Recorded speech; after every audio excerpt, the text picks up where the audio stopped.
Just a quick build video. So part of my display, I am trying to do an extra shelf for my Micro Galaxy Squadron Clone Wars series. And one of the inspirations of my designs is the Venator class Star Cruiser from Attack of the Clones and the Clone Wars animated series. So I actually decided to go online, took some photos, ended up by just getting some basic shape patterns, wall panels that I saw within the paneling of the wall of the cruiser, and figured because I want to make this level kind of like a second tier on in my display area, so I can house some Republic gunships up there. I basically molded them up on SketchUp and started the 3D print. So the goal here is that I'll have these panels that will be either side of a block of wood. I glued them together like this on, basically I'm just mounting them onto this piece of wood I got from work, just a scrap piece of wood. And then the shelving will come across here and I'll be able to do the display. So right now I'm just using epoxy just simply to glue this together, and yeah, basically waiting for one part layer to dry. Again, quick video. I'll show you as the steps go forward how it comes together. And so one of the things I want to do with my 3D prints is I want to score the back of them, so when I go to attach it, there's some sort of grip on the back that the glue can hold on to. Sometimes the resin is so smooth that it doesn't have that kind of grip, and you don't want to risk this thing falling apart later. So I just very lightly rub it over the sandpaper and very, very loosely just give it a light grit. Actually, it's going to be easier to do it this way. And this is just a rough, coarse sandpaper, like a 60 weight. Because I don't see any of the back, I'm fine with just keeping it really rough.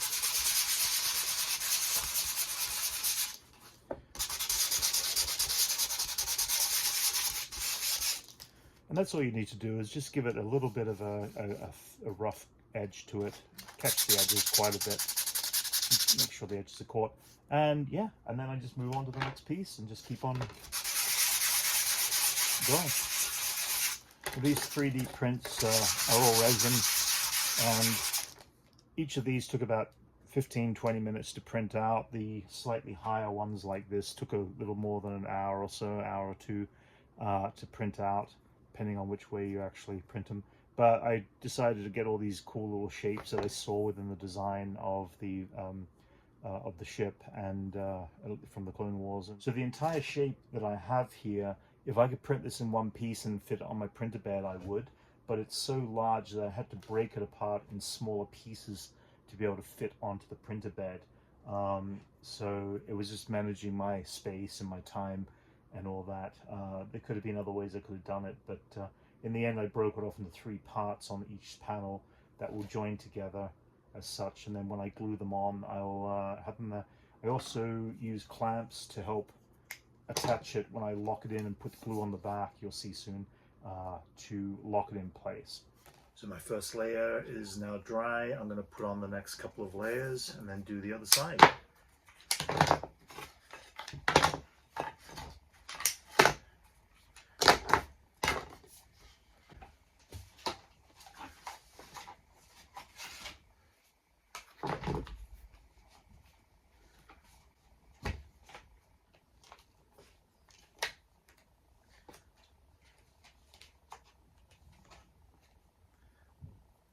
So the epoxy, I just want to make sure that it is a nice covered, overall even.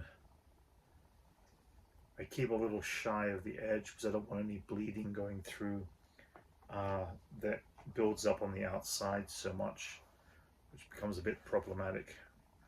So I just keep shy of the end by about maybe 1/4 of an inch. When it squishes in, it spreads out. And I keep it relatively thin across the whole board. I don't need a lot.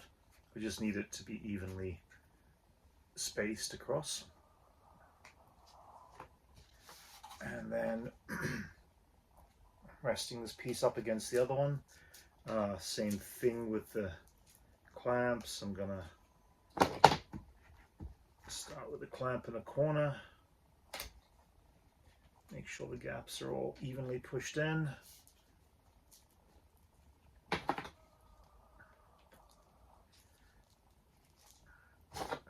the outside.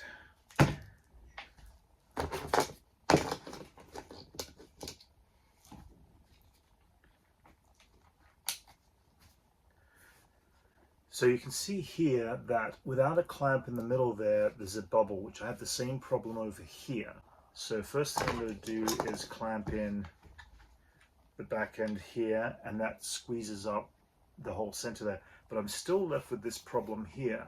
Now what I do is I get a long piece of wood, and I'll take these two clamps off, and I'm going to lay this across the top of that, and allow me to clamp in as deep as I can on both sides again. And what it does is helps create pressure in the middle of the actual block. So that's the best way, because none of these clamps are long enough to get to the middle to actually squeeze over the top. So I'm leaving myself with a bit of a dilemma there. So this helps considerably and helps squeeze out that entire lot. And basically this piece is ready to dry. It's going to take about 20 minutes, half an hour for the epoxy to set, and then I'm going to move on to the next piece, which will be the top and then the other side. So I've got the two pieces almost finished. The last piece I have to do is put on the strip on the front here, and once that goes on, then I'll be able to start painting. The big problem with the resin is it starts to warp even after you dry it from the UV heat, or UV. It tends to want to bend and buckle a little bit, and if I push too hard I'll break it, but to be able to actually push it back and get it nice and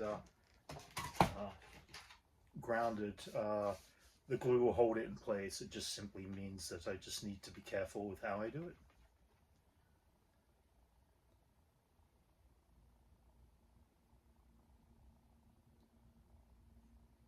I'll use this one here, and in this particular case I don't have any clamps that are going to help hold it down, so I'm going to have to tape down and let it dry. So I'm using some Gorilla tape to give it a good strong hold. The trick here is just lining it up, making sure that it's in the right place.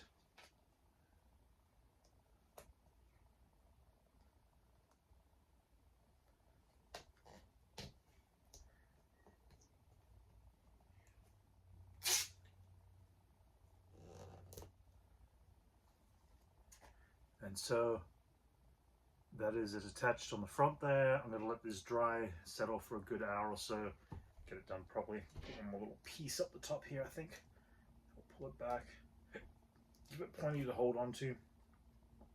Yeah, and basically that will be it until I'm ready to take off the tape. Okay, so this is all set and dry, and just need to remove the tape. Just going to do it carefully, and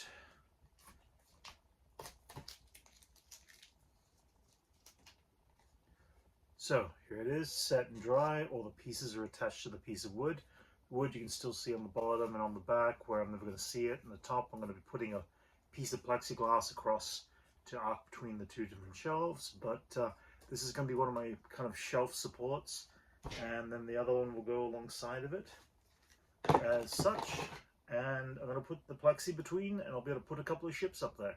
My next stage at this point is to take it outside. I do need to spray paint, a base spray paint with a 2-in-1 base spray that is really great for the resin. And then at that point I'm going to paint the details over the top of it, which I'm going to go with kind of like the texture of the Clone Wars animated series, kind of that brush strokey look to their work, and in the animation I want to try to familiarize and make that kind of be a part of the design. So that's the next stage. Alright, so I took these outside and gave them a very light spray paint with the 2-in-1 spray paint primer. It's got a very nice kind of even coat. I didn't want to go too heavy. The good thing about the 2-in-1 primer is it is really great, probably some of the strongest stuff as a base primer for anything 3D printing wise to spray over the top of, and requires very little effort, and it holds, and it's pretty much scratch proof, which is a great beginning start because you don't want to put your paints on there and suddenly realize that it scratches out. So at this point, with both of these pieces spray painted with a base spray paint, I'm actually going to go over it with my base color. I found a gray paint that I liked as a base color. Now there are several patterns, several layers to the actual design that I want to reproduce, and I'm actually going to use just some little tiny paints here, some grays and blacks, just simple ones that I got from I think it was Five Below, or, you know, whatever cheap generic store kind of thing. I don't want to go too thick with the paint. When I go to paint, I'm always afraid that I'm going to end up by blocking it out and making it too thick, and you're going to start losing all those details. So you do want to keep your paint as thin as possible. And because there's a scuffed up look to the walls of the inside of the ship, I'm going to go in here and I'm going to first very lightly just stipple into those very deep crevice areas, just so I can get all those areas in covered. I want to make sure that I don't have any actual white areas kind of shining through. I want to be minimalistic with my paint once again. Don't want to be too heavy, too thick. I always find when I'm painting that I like to stipple it, which is like little tiny taps down. If I actually brush stroke it, you see some really bad streaks going through it, especially on the first layer. And you can see there, the first layer is basically on. It's still the white there that's still kind of painted. So I'm going to let that kind of settle in and dry for a little bit first before I go back in with my second layer. Now that it's dry, I want to do my first layer of detail, and my detail, I want to keep it as a dry brush technique, which means that I'm going to be using some of the original base color, and I've also got a slightly darker gray and a black that I've got mixed up there too, just from regular small paints that you can get from a copy craft store. And the goal here is to go in.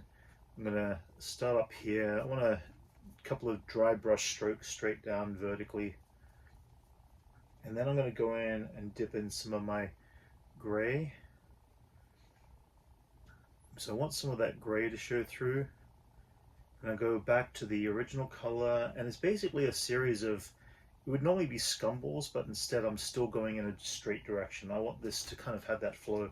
I'm also going to go in with a bit of the black and start to kind of create a texture on the wall.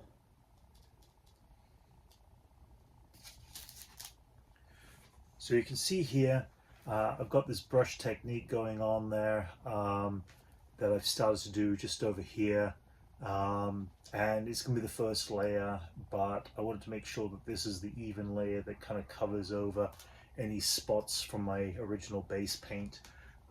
And once I start getting that going, I'll let it all dry, and then I'm going to go into a second series of layers where I feel I need to, and then some shadows and highlights, and keep going from there. So now the next stage is dry, where I've done the cross brushing on it. I've got a good base for everything. Now I'm going to start doing all the shadow washes. And for the shadow washes, I put myself a little bowl of water. I'm going to use the black straight out. At this point, I'm going to have two paint brushes, one being a flat brush and the other one being a smaller little one. The small little brush is going to go into all the corners first, and I'm going to start to kind of get right in these corners, and I don't want to put a lot in there. I just want to put enough to kind of highlight the inner edges. Then I'm going to use the other brush, the flat one, dip it in a bit of water, get the excess out of there, and just do little tiny strokes to help some shadow work into that corner there.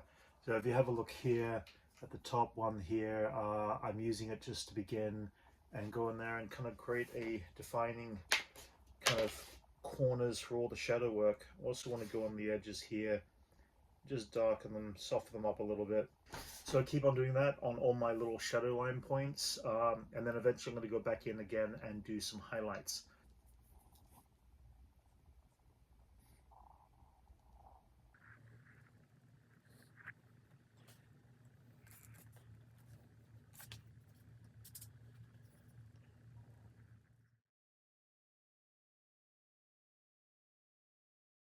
Just adding a little bit more surface detail to some of the patterning on the wall, as it seems like there is some little areas there that need a little bit more enhancement, showing off the paneling on the wall and stuff like that. This is all just additional fluff that will help define everything, but it's very loose, very light, extremely light. It doesn't need to be heavy, just needs to define a bit more shape and texture into the wall paneling itself. So at this time I've got both of these pieces finished and ready, and I'm going to be able to put them up in the display soon. It will dry. I've painted them both sides, molded them on both sides. When I put this on, there'll be a clear piece of plexiglass going across here, and I'm going to be able to display stuff down below and some things on top, and you're going to see this right now. I'm putting it together. So my goal is I'm going to put these three ships up on top up here. I'm going to move a couple of pieces out of the way and make room to display them. I'm going to push these slightly more to the side. I think I get a little bit of space there. Oh, everything went close. Okay. Okay, so first one I'm going to have in here up against the wall. And then the other one I'm putting over here.